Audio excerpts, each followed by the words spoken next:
Nous allons voir un nouveau tutoriel, donc toujours dans notre chapitre des données complémentaires. Cette fois-ci, donc nous allons rester dans les données complémentaires concernant donc ici les éléments.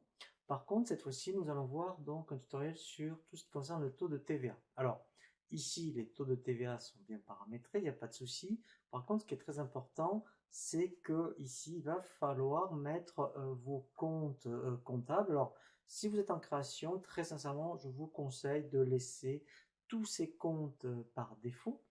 Utilisez ce que vous propose BP. Par contre, effectivement, si vous êtes en reprise donc de facturation, que vous passez sur EBP Gestion Bâtiment, ici, il va absolument falloir indiquer vos comptes comptables. Parce que en plus, si vous avez EBP Compta, eh bien ici, il va falloir que EBP Compta retrouve les comptes que vous utilisez, puisque l'objectif c'est de faire des transferts comptables, aussi bien pour les ventes que pour les achats fournisseurs.